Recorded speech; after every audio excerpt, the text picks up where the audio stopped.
This is Histories and Mysteries. I'm Ashley. I'm Jessica. And on this week's episode, Ashley is going to be talking about the Perrin family from The Conjuring. Yes. Which is one of my favorite horror movies. Oh, me too. Me too. Scares the bejeebus out of me. Yes. And I am going to be talking about Doc Holliday. Yay. Yeah. I'm excited to hear about him because I obviously I know who he is, but like I know very little about him other than he was a cowboy. Yeah. Did you ever watch Tombstone? I did not. Oh my gosh, it is such a it was kind of a boring movie, but it was it was a boring movie considering the cast. Oh, the cast was good though. Yeah, 1 second. Tombstone cast. There was like Val Kilmer was Doc Holliday. Hot tamale. You had Kurt Russell back in the day, hot tamale. Sam Elliott, who is just a hot tamale no matter where he is or when he is. Is he the one with the mustache? Yeah, he is. Yeah. You have Bill Paxton, who back in the day was a hot tamale. Yeah. And just like this stellar freaking cast of hot tamales. Nice. Stephen Lang, look him up. I'm sure you know who he is. He's a hot tamale. Michael Rooker is in it. Charles Heston, Jason Priestley, Billy Zane. Oh, I love me some Billy Zane. You got Billy Bob Thornton. Yeah, he's a little weird for me, but yeah, me too. Oh, yeah. Okay. I just looked up Stephen Lang. I have never seen him before, but whew, right, he is a hottie with a body. Yeah, he is. And he's wait. I have seen him. I saw him. Okay. Yeah, he usually plays like the military guy, right? Yeah. Like in everything. He was an Avatar. Yeah. Yeah. He was an Avatar, that guy. Yeah. Okay. Yeah. So it was a stellar cast, and I was really looking forward to the movie, and it was kind of a letdown. Oh, I meant to look this up. It's really funny because in Tombstone, Arizona, they have like obviously tombstones in their in their graveyards. Tombstone, Arizona, tombstones. My favorite is this. In Tombstone, Arizona, it is on a tombstone, like a headstone, and it says, "Here lies Lester Moore. 4 slugs from a 44. No less, no more." His name was Lester, so his nickname is Les. No less, no more. Because he was shot by a 44. Yeah, so they all have like... That's hilarious. So they all have like really interesting stuff on there. And like this one is, hey, Billy Clanton and Tom McLaurin, who I think were killed in the OK Corral, which is part of my story. And it says they were murdered on the streets of Tombstone in 1881. I was wondering, I was going to ask if the movie Tombstone took place in Tombstone, but apparently it does. Yeah, it does. Yeah. Cool. Yeah. Tombstone, Arizona. I've been wanting to get there, but I just haven't. I don't think I will by the time I leave. Is it close to you? It's either an hour or 4 hours. I can't remember. Oh, it's 3 hours. So I was wrong. Yeah, you were very wrong. But, you know, that's close, right? 4 hours, yes. 3 hours. That's kind of close. That's close. Yeah. Oh, yeah. We haven't announced that you're moving. Oh, yeah, I'm moving, everyone. I'm getting the hell out of Arizona. The desert is not for me. I am not a desert girl. And I am moving back to the East Coast. I miss the East Coast. I miss my East Coast people. I miss my East Coast weather. And I am very excited. We're going to be living in West Virginia, which, no offense to anybody if they listen from West Virginia, I'm not super pumped about, but I'm so excited to be on the East Coast. I'm pumped about it. It'll be so much closer to you. Take me home. Roads. West Virginia. So excited. And we're going to be on the same time zone. Yes. Although, do like this because, we wait until Evie goes to bed to record. And I enjoy recording earlier. 9 o'clock is way too late for me. So we're going to have to figure something out when I get on your time zone. No, I get it. I already want to go to bed. Yeah. And you've always been more of a night owl than I am. Yes, but I am just so tired now because my child is not napping. Ugh. So the 2 hours I get alone to myself during the afternoon, I have not been getting the last few days. So, and that's awful. It's absolutely awful. Yeah, because it's like the only time I really get to eat food. Yeah. And like hot food, sorry. The only time I get to eat hot food and just like shower yourself. Relax, yeah. So, all right, well, I'm gonna get on into it. So, like Jessica said, this family was the family that The Conjuring was created after, which such a good movie. So good. Yeah. And one of the daughters, actually, her name is Andrea. She wrote a book about her experiences in this home. Yeah, she's actually on her third book. It's called House of Darkness, House of Light. And I haven't read the book yet, but she did like several interviews, when they go on like their book tour. And so I listened to a few of her interviews. It's very interesting. And she actually said that the movie was a pretty accurate retelling, aside from one thing that we'll talk about later. But she said the only thing was that the movie had to play down kind of how bad it actually was, because they wanted to get a PG-13 rating, which they ended up getting R anyway, but that was already cutting back and like playing it down quite a bit. So just keep that in mind. And it was scary. Yeah. So I got my sources from San Antonio Living. That was an interview she did, so I watched that one. The Lineup, All That's Interesting, the New York Post, the Independent, and History versus Hollywood. So I would just like to preface this by saying I forgot to write down my resources. If you can remember any, just call them out. If not, whatever. In January of 1971, the Perron family moved into a 14-bedroom farmhouse. Holy crap. 14 bedrooms, Jessica. That's insane. It was the parents and 5 daughters, so a 7-person family. So still they had 7 bedrooms left over. Yeah. You don't even know what to do with one extra bedroom. I know. I'm like, I don't. So this house is in Harrisville, Rhode Island. It's still there today, and we'll talk a little bit about what's happening with it today. But it had, prior to the Perron family moving in, it had been in the same family for 8 generations. Wow. Yeah. So it was the parents' dream house. I mean, 14-bedroom farmhouse. It was on 200 acres of land. Holy crap. 200 acres.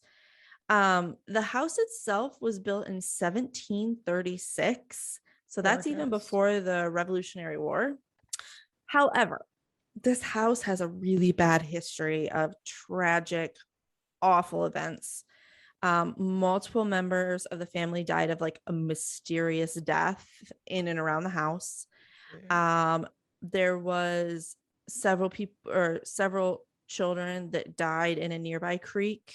There were some people that hanged themselves in the attic. Holy crap. Yeah, there was someone who was murdered, someone who died by suicide by poisoning themselves. Wow. There was a rape and murder of an 11-year-old Prudence Arnold by a farmhand. And then 4 men froze to death on the property as well. Holy shit. Yeah. So there's a lot going on at this house. I just want to circle back to the poisoning themselves bit. You don't hear about that very often. Okay, so the oldest parent daughter, who was Andrea, who we talked about a little bit ago. So most of this that I have is from her account, because she has been so vocal about it. That's good. A lot of them aren't very vocal. Yeah, the youngest one in their family doesn't really talk about it at all. Well, so a lot of it happened to her, right? I think, yeah. She Well, was no, like the most of it center of happened to it. the mom. Oh, okay. Yeah, but I just guess she just doesn't want to talk about it. So, okay, so she said that Andrea said that the real estate agent never disclosed any of this like horrible history of the house to their family before they moved in. And actually, according to one of the sources I was on, one of the sites I was on, Rhode Island does not have to disclose any type of like paranormal or supernatural activity that has been reported in a house. But why would you ever have to disclose that? I don't know. Like before you sell a house to someone, I feel like they should know. No, that's never been something that's ever come up here when I've looked at houses. Well, yeah, because you probably haven't been looking at an extremely haunted house, Jessica. Well, you never know. But I do know there's some rules where like you have to disclose if someone was like murdered in the house or something. Yeah, probably. So, but obviously, and again, these murders were so long ago that perhaps that doesn't come into play here. Yeah. I would never live Excuse. in a house with someone that had been killed or Oh died. God, no, Like, no, me ugh. neither. I freak myself out enough with this house that I know the two people that have owned it are still alive. Like, Yeah, I'm pretty sure I lived in a farmhouse for a little bit, and I think someone had died in the house, like of natural causes. But the house okay, was definitely haunted, and it was yeah. super scary. I don't think I'd want to live in a house where someone died of natural causes either. Like, it'd be better than someone was like murdered in the house, but I still wouldn't like it. No, because murdered would be more negative energy rather than Right, just dying. right. But I still wouldn't like it if someone died in the house. Like, I wouldn't like it either way, but I'd be more apt to live in a house where someone of natural causes died there versus someone being murdered. Yeah, the old farmhouse we lived in was terrifying. Yeah. Yeah, it was definitely haunted, I think. Ugh, And I think I learned after we moved out that somebody had died in it. gotcha. It was Yeah. creepy. So, either way, when this family moved in, they didn't know anything about the history of the house. So, Andrea said she did remember that when the real estate agent handed the keys over to her parents, he said, "Sleep with the lights on." Okay. Excuse me. Disclosing now. Yeah. So Andrea during one interview said that she knew something was wrong with the house the day they moved in. She was told by her father to bring a box to her mom, who was like in the kitchen. And as she was walking through the house, she saw a man in the dining room. And apparently, this is kind of weird. And like, I didn't really get this, but apparently, the person who they were buying the house from was moving out at the same time that they were moving in. Oh. So the person who was moving out was standing in the dining room. And as Andrea walked through, she saw a second man staring at the man who was moving out. Ew. Yeah. And so she went to her mom and she's like, "Hey, who's that other guy in there?" And her mom's like, "There's no one else in there with him." Oh, grotesque. Yeah. And then several of her sisters kind of came through the same way into the kitchen and said the same thing, like, "Hey, there's a man in there and he like disappeared." Okay, that's the worst when it like a collective Yes. sees something. Mm-hmm. Yuck. On the second night the family was there, the youngest, her name was Cindy, she went into Andrea's room because she was scared and she said, "Hey, Andrea, can I sleep with you?" And Andrea said, "Sure."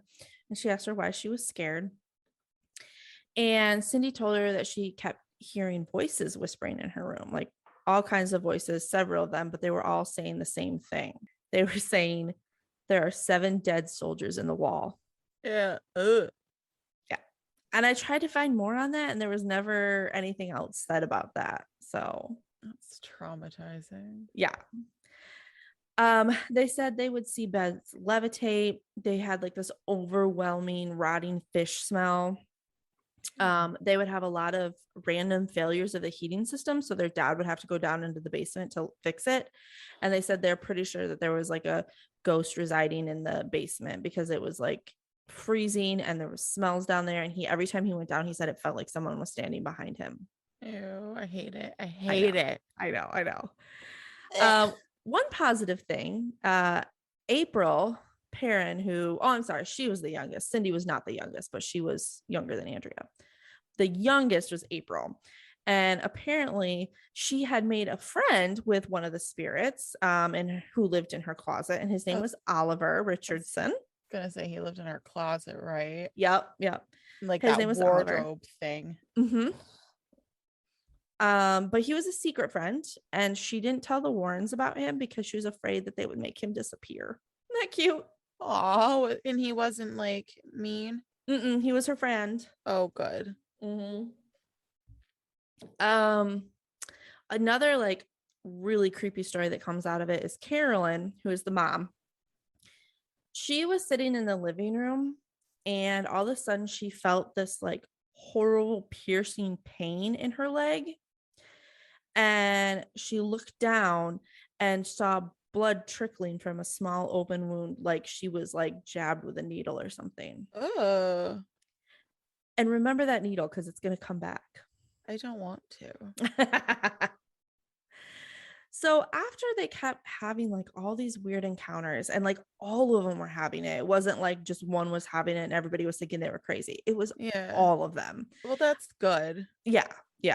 I feel like a lot of times, like more with like bad entities, they try and make kind of single one out. Yeah. But after this, their mom, Carolyn, was like, okay, I need to look into what's going on in this house. That's when she found out about everything. She found out that recently there was a woman that lived there, Mrs. John Arnold. I'm sure John Arnold was her husband's name. They just called her Mrs. John Arnold. Hanged herself in the barn when she was 93 years old. Wow. So that's, she kind of kept looking into it and found about all the other murders and all the other hangings. But one really stood out. Her name is Bathsheba Sherman. So Bathsheba was the main scary ghost that possessed the mom in The Conjuring. Oh, okay. In the movie, it said that Bathsheba was a witch who sacrificed her baby to the devil before hanging herself on the tree in the backyard, that same tree with the noose that you see on the cover of the movie. Yeah. So in reality, Bathsheba was accused of being a witch, but it never went to court. Surprisingly, for the times, I'm surprised it didn't go to court. Apparently she was accused because she had an infant in her care, and the infant died by having a needle stabbed in the base of its neck, and then it went into convulsions and died. What? Yeah.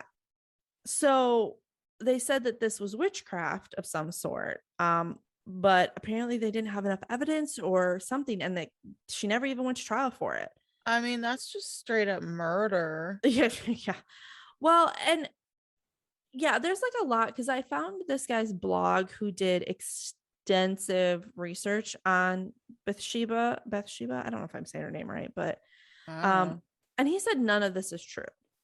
But I mean, it was back in the 1700s, so who knows? Yeah. But apparently, even though she wasn't brought to court, she was tried and convicted in public court, right? So they were all the townspeople were convinced that she was a witch.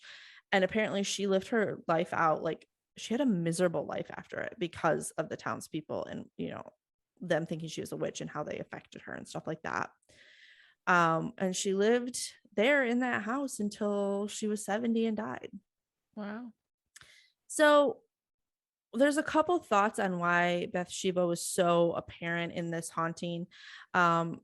She apparently targeted the mother, Carolyn, and Carolyn said that she felt like Bathsheba thought that she was the mistress of the house, and Carolyn was kind of like in the way of that, and so she was kind of trying to take her over to become the mistress of the house again.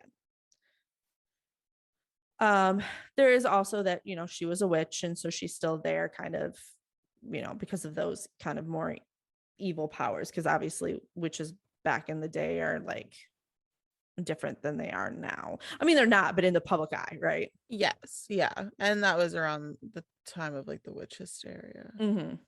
Yeah. So Andrea says that she 100% believes that Bathsheba possessed her mother. And she said her mom started to drastically change. And at first, they thought it was just because her mom was like immersing herself in this history, and just they thought like, oh, she's Yeah. just like getting really into it. But she started to dress in like period clothing and she started to use period language. Like she called someone a yeoman for man, which we don't use that word anymore. Weird. Yeah. That would have been Um, cool to have in the movie. yeah, I thought, yeah, they didn't do that. Um, but so all of this was happening, and so they did contact the Warrens, and the Warrens did come in, and they didn't live with the parents like in the movie, like the movie portrayed, but they did do an investigation for about a year and a half, which ended in a seance that went really, really wrong. So Of in the course it did. movie, yeah, in the movie, they said it was an exorcism that the Warrens did, but a couple of things. One is Andrew said no, it was a seance. And two, the Warrens have also said that it was just a seance because they said that they didn't perform exorcisms, that a Catholic priest would have to be there to do that. So but they did do a seance. And during the seance, the Warrens they did bring with them a priest. They brought with them another medium, because as we know from oh wait, you never did the Warrens, did you? You sort of did them. Did I? You kind of talked about them when you did your exorcist story. Oh yeah, you're right. Okay. Yeah. Most of us know Lorraine was a medium, so but they brought a second medium, and then they also brought a whole like technical crew with them to try and like get some of this stuff on tape and recordings and stuff like that. And Andrea said that she really believes that when the medium invited the spirits to like converse with them and join them, she opened the door and invited in something that was wrong, something that was evil. She said that this entity took over her mother, and like in the moment, the entity levitated her mother. Her mom started speaking a language that she said was not of this world. Like it's not a language that exists. Her mom then curled back like into a ball. And she said, you should have heard bones break. Like she was sure she was going to hear bones breaking. Ew. And then flew her mom into the next room.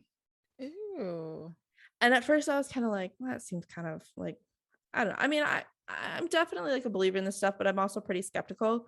But then the fact was that the Warrens were there, the technical crew was there, the priest was there, and they all like confirmed the story. That's weird.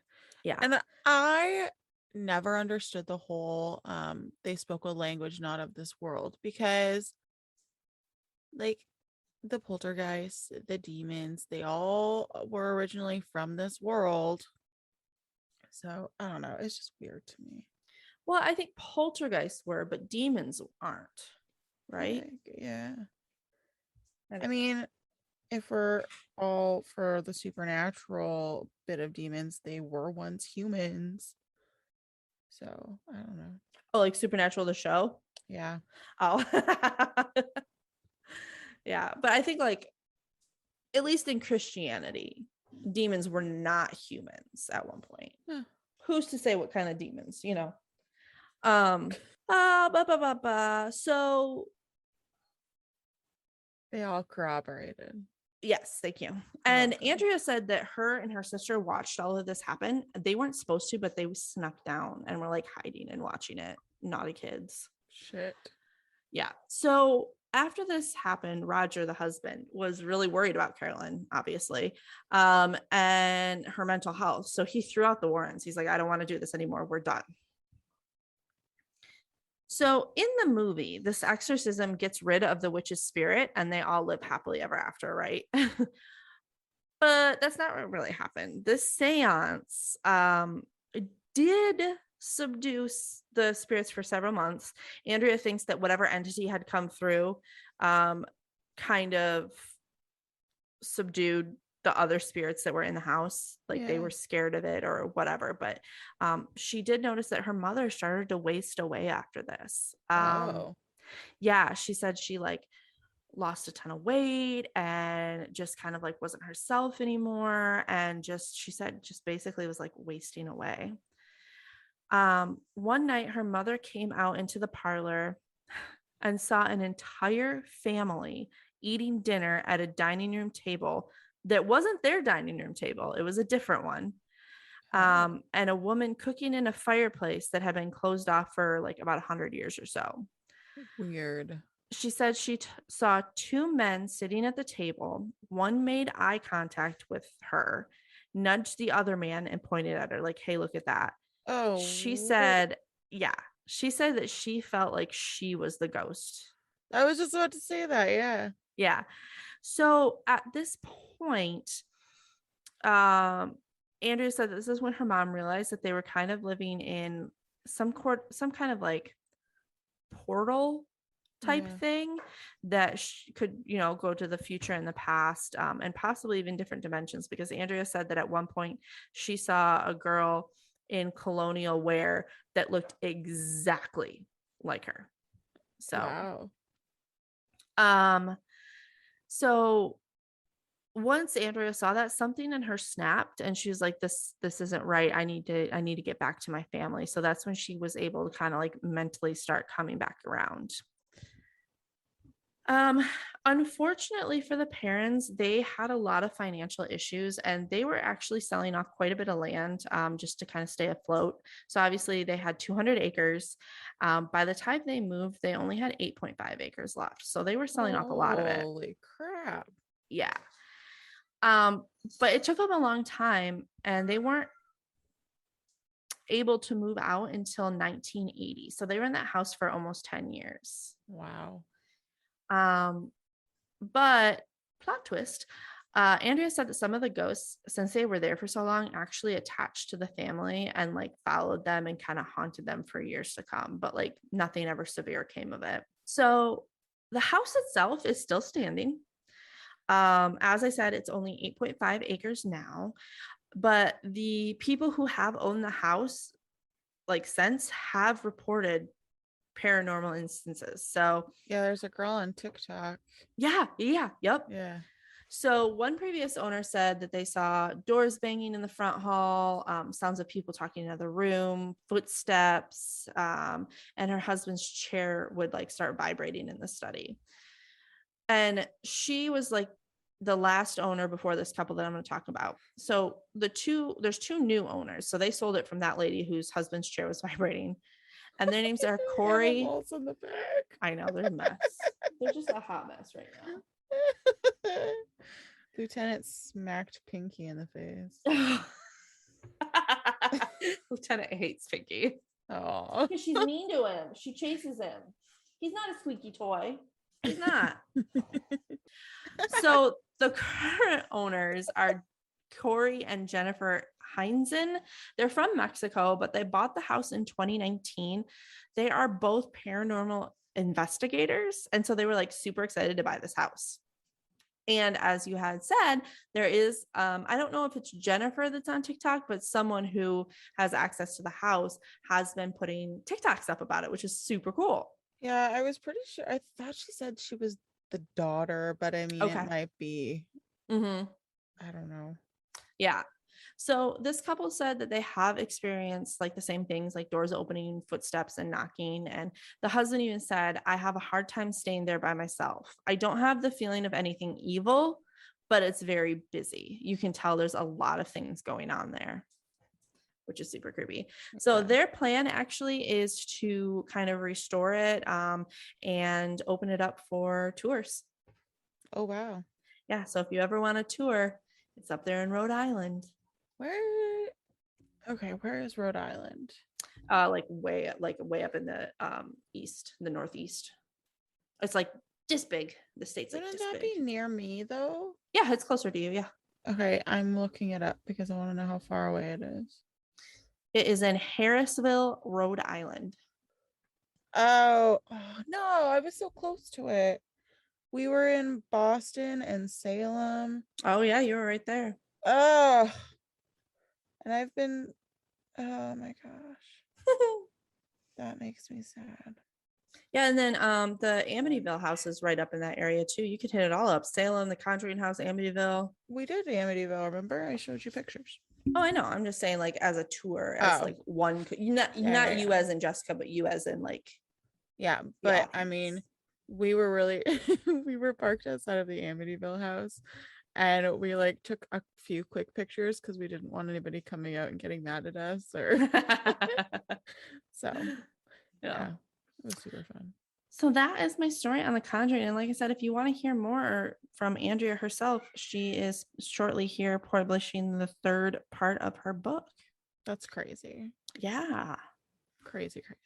Well, I loved it. Thank you. Now I want to Thank go you. watch The Conjuring, but not tonight. Yeah, I know, right? I'll watch it this weekend. It's a good one. It's a Yeah. good one. It's my favorite. I don't know why, but it is my Oh, favorite. it's one of my favorites as well. Yeah. Yeah. So good. It's Okay. really good. So tell me about this Doc Holliday. Ooh, all I can think of is Val Kilmer.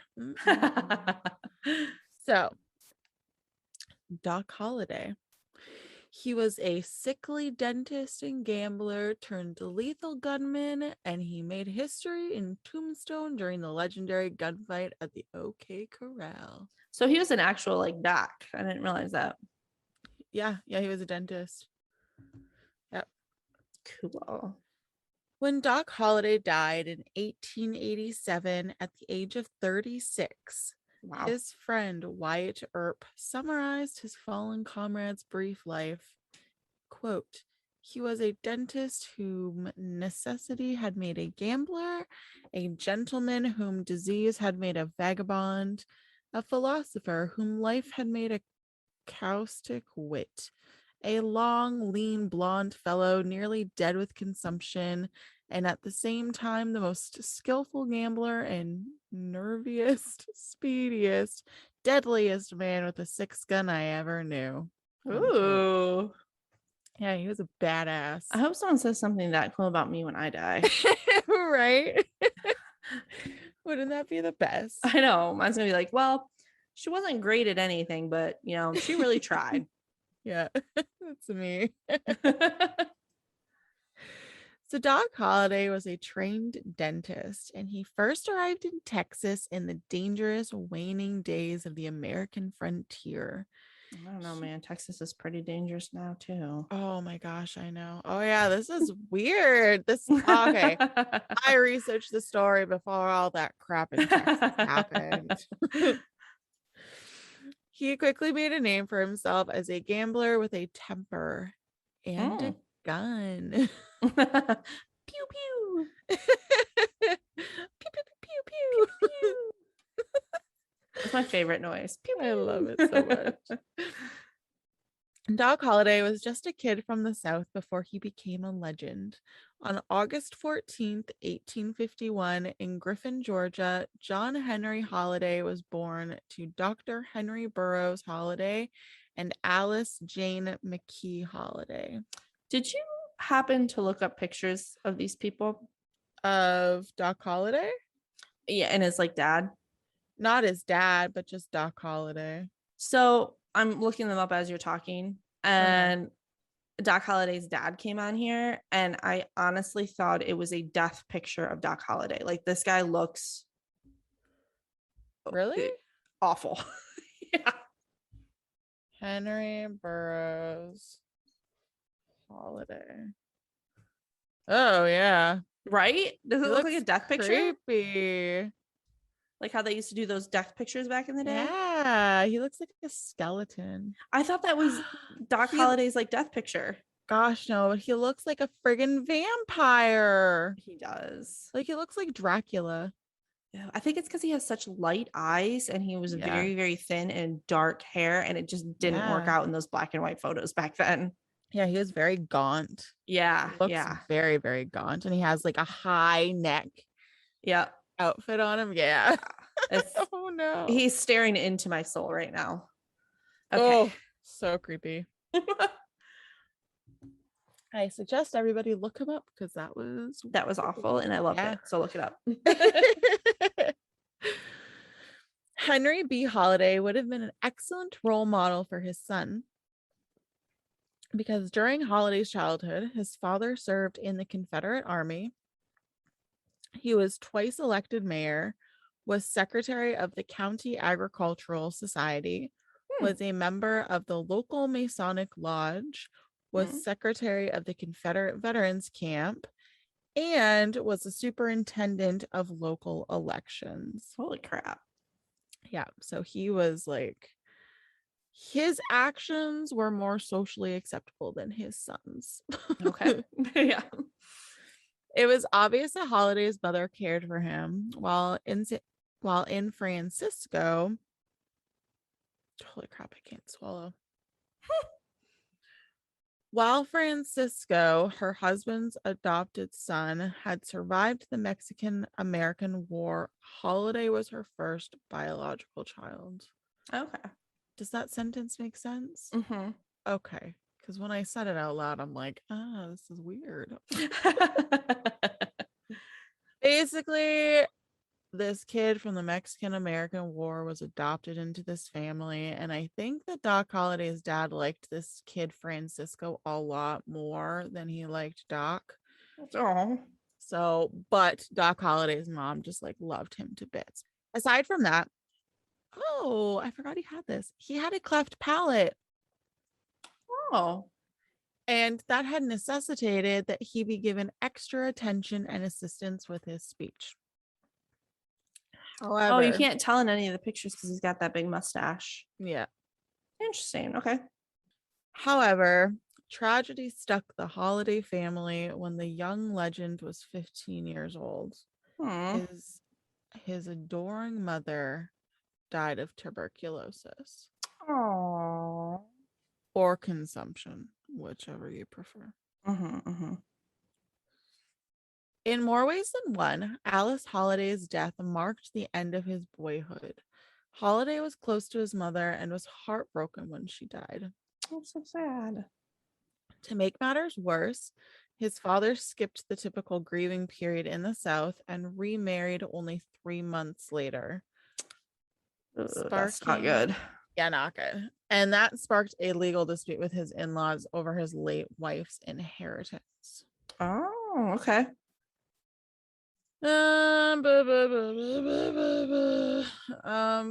Okay, yes.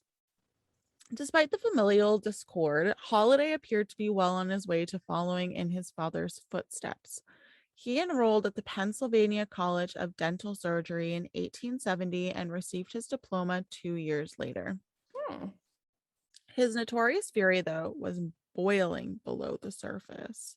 Oh. One anecdote from 1872 describes how Holliday in okay, this is not my story. This was how things this is how things were said. Okay. Okay. So this is not Jessica saying this. This is how things were said back then. Yes. Okay.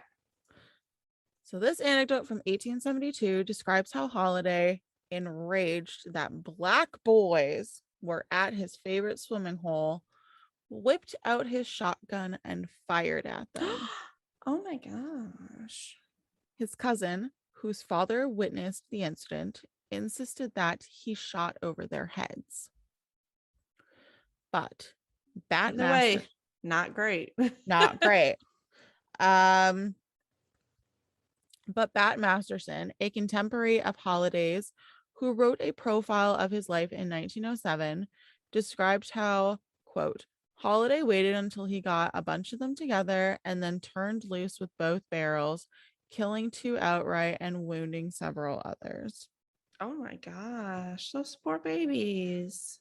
The racial swimming hole incident, like so much of Holliday's life, is largely eclipsed by his legend, and the body count remains unknown.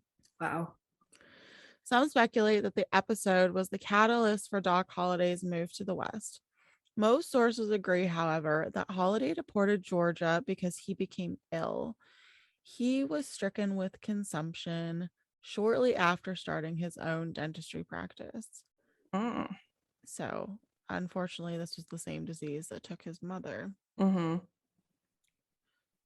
His doctor speculated he only had a few months to live, so Holliday took a risk when a doctor indicated that breathing dry air would help him live longer, so he made his way west.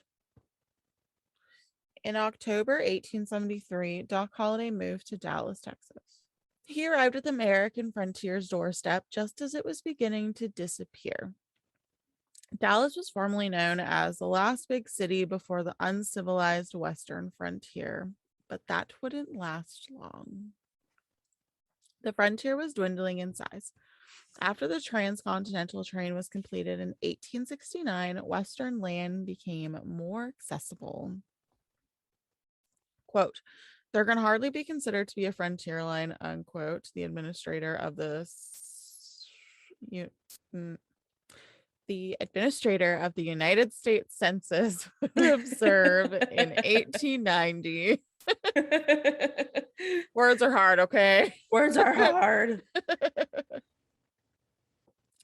Americans had flocked westward in search of wealth, opportunities, and second chances. The West, though, was still untamed in Holliday's day.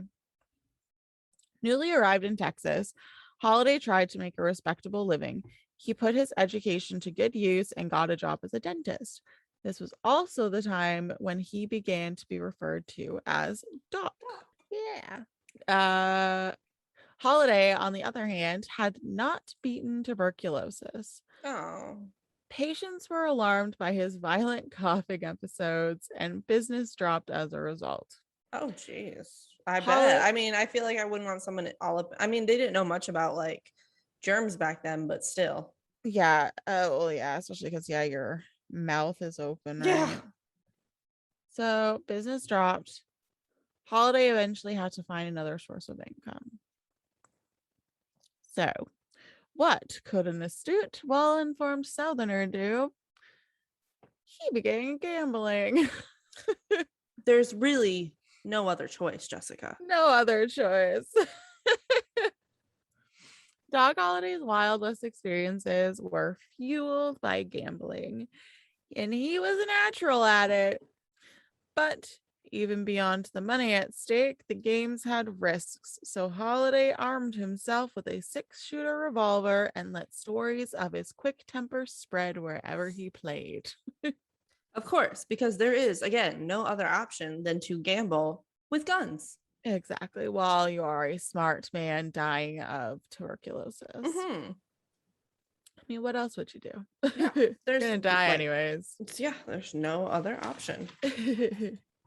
Holliday got into a confrontation with a saloon keeper named Austin in Dallas in 1875, and this turned into a shootout. Ooh, with the OK Corral. No, not yet. Yeah, not yet. He ran away from town and ended up in Fort Griffin, where he was arrested for unlawful gambling. However, nope, I don't know where however came into play.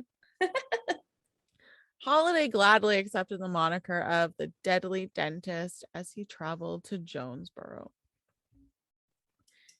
He traveled from Texas to Denver, then from Denver to Cheyenne, rolling over through Wild West communities like a tumbleweed. I love that. I do too. That was really good. I took that from someone else. I'm not that smart.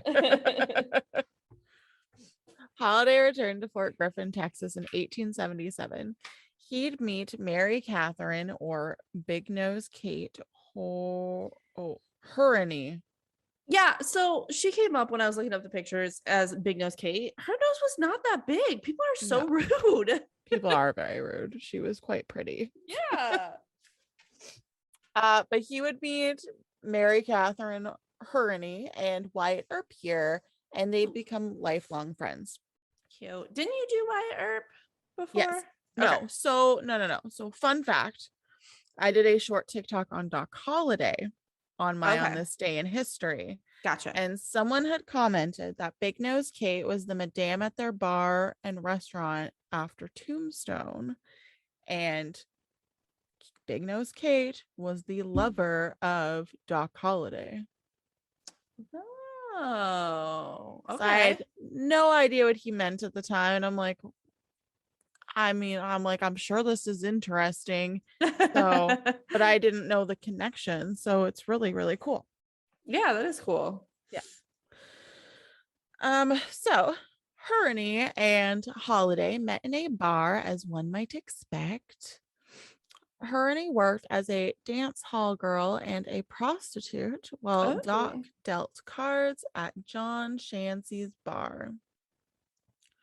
Herney was Holliday's equal. She was tough, stubborn, and had a temper to match his. You just know that those two were that couple that was like, well, we love hard and we fight hard. Like, no, you're just in an abusive relationship. Like, you know, they were that couple. Yes. Oh my gosh, yes, that's too funny. Holliday also encountered wow, Wyatt Earp, a lawman at John Shancy's Tavern. I don't know why. Okay. So from Dodge City, Kansas, Wyatt Earp arrived in town on the trail of a train robber called Dave Rudabow.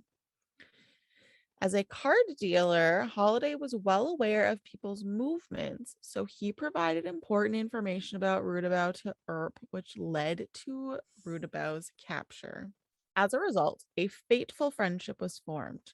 Holliday and Herney accompanied Earp to Dodge City after getting into trouble in Fort Griffin, and Doc Holliday tried his shot at respectability while he was there. Oh, he tried. That's so sweet. He did try. He's like, I found my BFF and he is on the good side of the law, so I guess I might as well try too. But I like how the keyword there is try. Yes. Yes, he tried. He started a dental practice again, and he put out an ad in the Dodge City Times in June 1878, which read, quote, John H. Holliday, dentist, very respectfully offers his professional services to the citizens of Dodge City and surrounding country during the summer. Office at room number 24, Dodge House. Where satisfaction is not given, money will be refunded, unquote. Which I think is super cute. Yeah. Holliday and Herney clashed in Dodge City. Doc returned to gambling after she left him. However, when one bond weakened, the other grew stronger. Oh, God. It's the bromance of bromance. I love it. Me too. One night at the Long Branch Saloon, a gang of cowboys burst through the door and began heckling the patrons, including Doc Holliday and Wyatt Earp. One of them had a previous run-in with Earp and yelled, quote, pray and jerk your gun, unquote. Oh, wait, no, not unquote. Your time has come, Earp, unquote. Pray and jerk your gun. Your time has come. Oh gosh, gosh. the drama. But before anyone could respond, Doc Holliday drew his revolver and placed it to the cowboy's head. Quote, no, friend, you draw or throw your hands up. Oh, Unquote. geez. Wyatt Earp would later describe this as the moment his friendship with Doc Holliday truly began, saying, quote, I am a friend of Doc Holliday because when I was city marshal of Dodge City, Kansas, he came to my rescue and saved my life when I was surrounded by desperados. So nice. So nice. Such a bromance. I love it. Wyatt Earp decided to join his brothers Virgil and Morgan in the Arizona mining town of Tombstone at the end of 1879.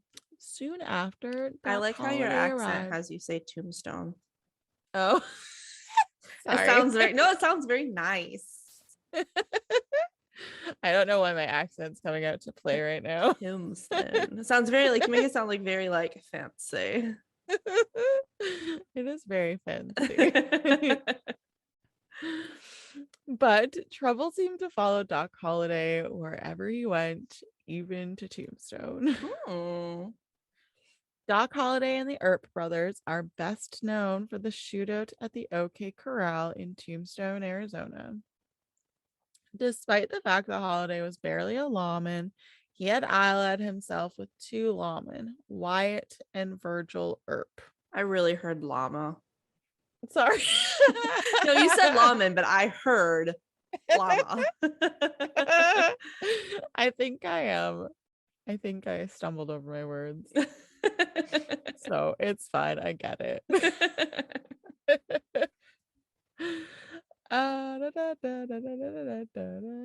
Okay. As the town marshal, Virgil sought to keep the peace in Tombstone, where the lawlessness of the Wild West still reigned supreme. Ooh. Quote, the Tombstone country is of a peculiar character, the community being unsettled and dangerous. Ooh. Virgil Earp told the Arizona Daily Star this in 1882. He also said, quote, an officer doing his duty must rely almost entirely upon his own conscience for encouragement, unquote. So, interesting. Mm-hmm. Now, this next part, I don't know how to pronounce this. I'm just going to pronounce it the way I want to. All right, so. let's do it. The Cochise County Cowboys. Mm-hmm. That's right. That's exactly it, I'm sure. Okay, perfect. I thought you were positive. I'm like, yeah, I nailed it. I have no idea, but it sounded really good. I have no idea. Or simply the Cowboys. Ooh. Were a regular foe of Holliday and the Earps. They were a gang of cattle rustlers made up of two sets of brothers, Ike and Billy Clanton. Oh gosh, it's brothers versus bromancers. Yes. Oh geez. There's also Frank and Tom McLowry, Billy Claiborne, John Ringo, and there were others as well. The animosity between the Cowboys and the lawmen reached a climax in October of 1882, and it all had to do with Doc Holliday. Why wouldn't it? On October 25th, Holliday and Ike Clanton had a brawl at a Tombstone saloon. Before Virgil was able to pull Holliday away, the two exchanged threats, but Clanton subsequently crossed paths with Wyatt Earp outside, and he did not cool any tempers. Ooh. Ike said to Wyatt Earp, quote, tell your consumptive friend, your Arizona Nightingale, he's a dead man tomorrow, unquote. Oh, that's rude. Throwing his consumption in his face. I know. That's very rude. And then it's really funny because when I was doing the research for this, I thought that he was just like talking about his drinking. Mm-hmm. And then now that I read it, I'm like, no, he's talking about his consumption. That's so rude. Wyatt Earp, or how I wrote Watt Earp.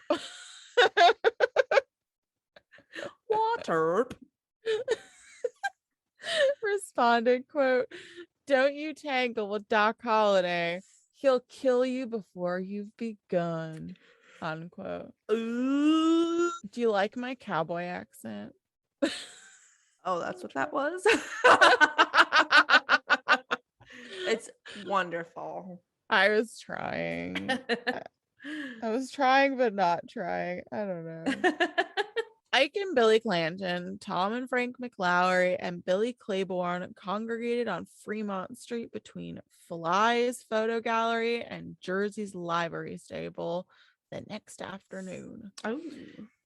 It wasn't long before the Earp brothers learned of their plot. They were intending to kill Doc Holliday. Gasp.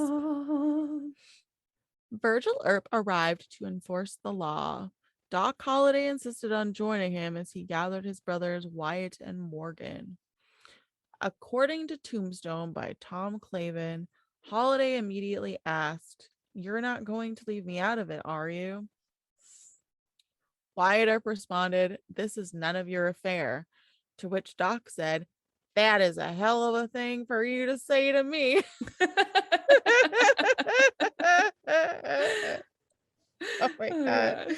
Why did I do that? Was that the accent again? Yeah. Okay. Oh my gosh.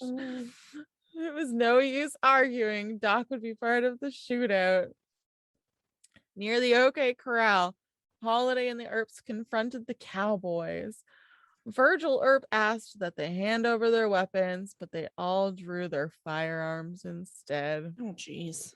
Nothing ever changes in Texas. Well, this is in Wait, Arizona no, now. in Arizona. Oh my gosh. Okay, well, whatever. 3 of the cowboys were dead when the gunfire died down. 30 shots were fired in 30 seconds. Holy and crap. those 30 seconds would be remembered for all time. Yeah, that's crazy. The shootout at the OK Corral was only 30 seconds. That's insane. Yeah, it's wild. Wow. I was gonna try and do an episode on the OK Corral shootout, but there's not like a lot of information. It's 30 seconds. How do you get an episode out of that? Well, all that's interesting has like a full-on article about it. Yeah. So. I don't know. I want to kind of do another episode on Wyatt Earp if I can find enough information, so maybe I can talk about that'd be cool. Corral, but who knows? I couldn't find a lot on Wyatt Earp because he's a good boy. La, la. Doc Holliday is best known for the OK Corral shootout, especially because he died only 5 years later. His legacy, on the other hand, has only increased since then. His reputation as a gun-toting bandit, on the other hand, may be exaggerated.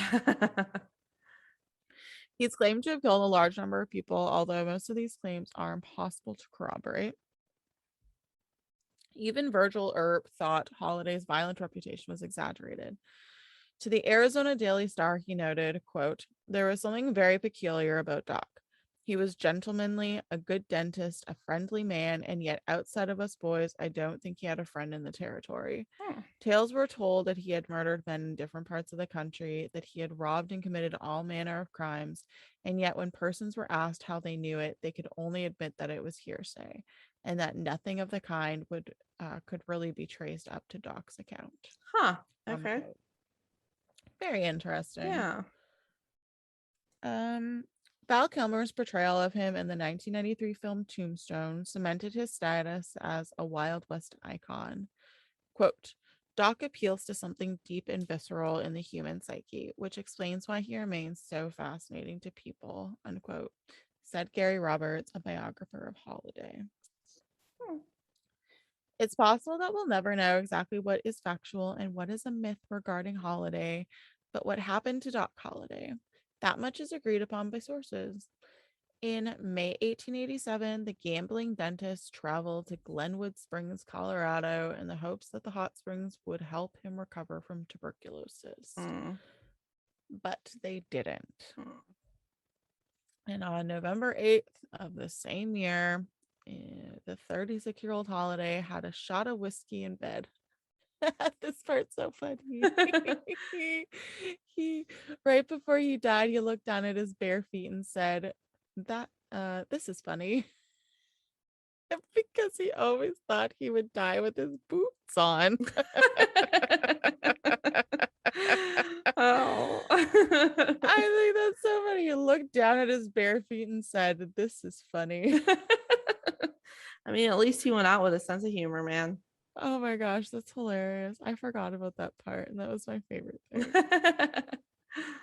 Anyways, that's Doc Holliday. I loved it. How interesting. I didn't know hardly any of that. Like, that's really interesting. Yeah, I didn't either. But he was cool. Yeah. I liked him. So yeah. Joke of the day. Oh, wait, do you have your dad joke lined up? Oh, I do. What's made of leather and sounds like a sneeze? Oh, I know this. I don't know this. A shoe. I love it. Funny. I love it. I got one more. What do you call a large pile of cats? What? Meowing. Love it. I do too. Okay, I got one for you. Okay. What did the pecan say to the walnut? I don't know what. We're friends because we're both nuts.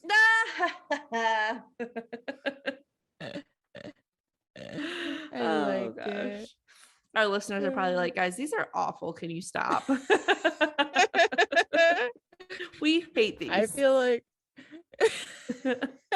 I love them. I do too. Well, if you want more of us two lovely ladies, you can find us on our website at historiesandmysteries.ca. We are also on TikTok, Histories and Mysteries Podcast, and we are on Facebook and Instagram. Our TikTok is just Histories and Mysteries Pod. Close enough.